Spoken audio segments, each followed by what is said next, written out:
Hi everyone, Jeremy here from Davinci Studio, and today I'll show you how to recreate this asset from our history pack. I'll teach you the techniques behind it and how you can do it yourself in Fusion. But if that's too complicated for you, you can just download that template for free with the link in the description below and use it directly in the edit page. This is a free sample from our history pack, so if you like those kind of assets, check out the full pack on our website that contains over 100 cohesive assets to help you edit better video faster. With that being said, let's jump right into it.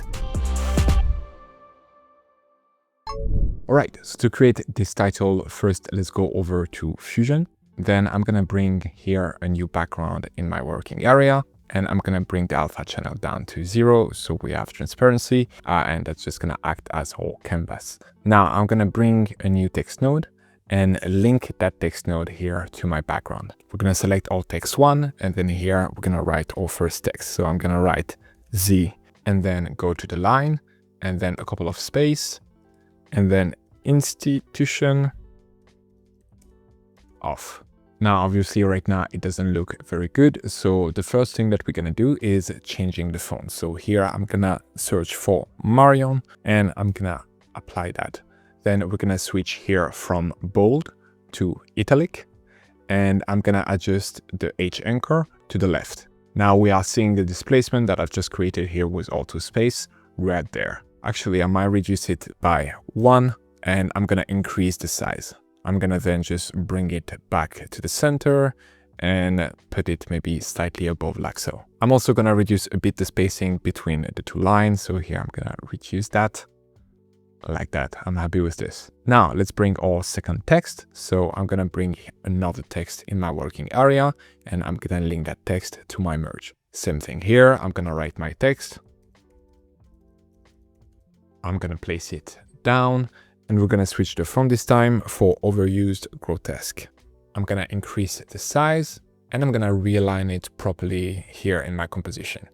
Now to emphasize on the word philosophy, I'm gonna add a glow specifically on that text. To do that, I'm gonna select here my philosophy text.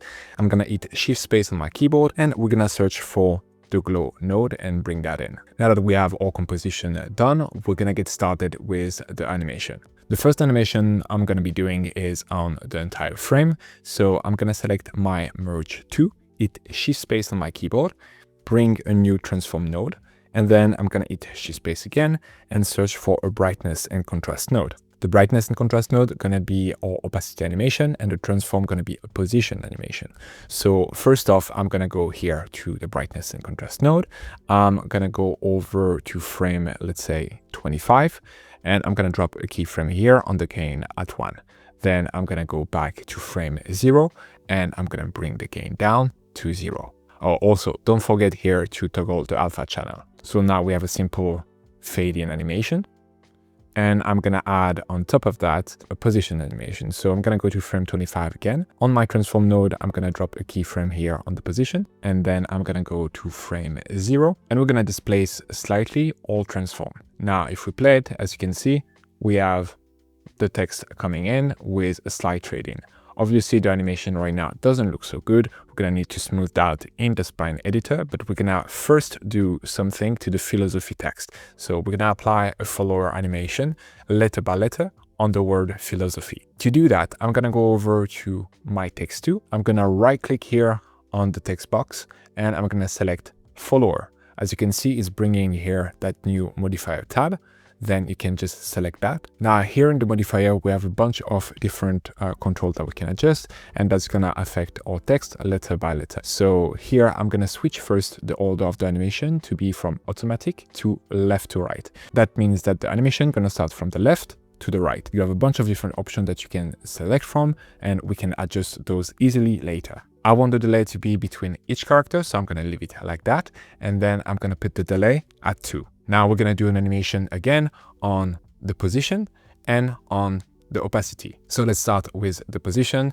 Here, I'm going to go at frame 15 and I'm going to drop a keyframe on the offset. Then it's creating a new path. I'm just going to go back to the follower and I'm going to go to frame 0. And then here we're going to have a slight displacement at minus 0.05. As you can see, each of the letters are gonna appear one by one.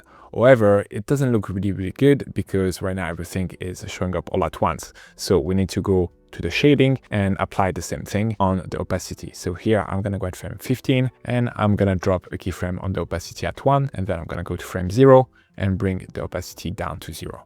And if I play it, it looks already a lot nicer.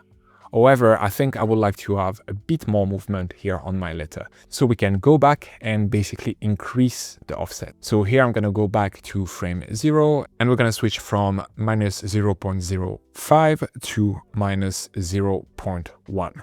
So basically we're going to have a displacement that is twice as far compared to what we had originally. Now we pretty much have our animation, but it doesn't look right. We need to smooth out those animations. To do that, we're going to go over to the spline editor.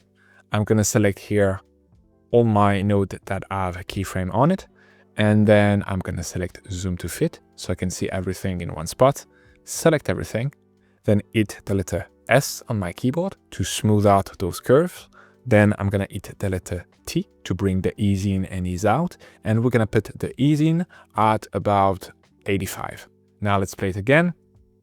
And as you can see, we have a big difference in how the animation look. Really, whenever you're doing animation work in Fusion, adjusting your curve to be smoother is really the secret sauce to have anything look good. Smoothing out the curve and then putting the ease in or the ease out, depending on the style of animation, to about 85, anywhere between 70 to 90 is generally my sweet spot. And that's pretty much it. That's how we've been able to create that animation inside of Davinci Resolve.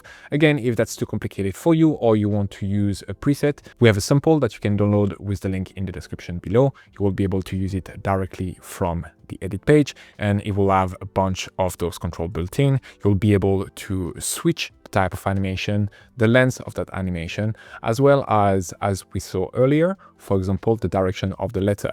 If instead we want to have inside out, we can just select that. And now, as you can see, the letter gonna come from the inside to the outside. It's completely free. Just get it with the link in the description below and let me know what you think. If you enjoyed those kind of assets, we have a full pack that you can check out on our website. We have a link right here that you can click directly in the sample that will get you to the webpage. It's a pack that contains over 150 assets for Davinci Resolve with those kind of animation, and they've all been crafted to help you edit video faster and have something that looks nice right out of the box. With that being said, thank you so much for watching, and I'll see you in the next one. Bye. Speed up your workflow and create better videos using the pack available on our website, including titles, transition, and templates built only for Davinci Resolve. Get started today by downloading our free starter pack that contains over 150 elements. Link in the description below or at videoeditorstudio.com.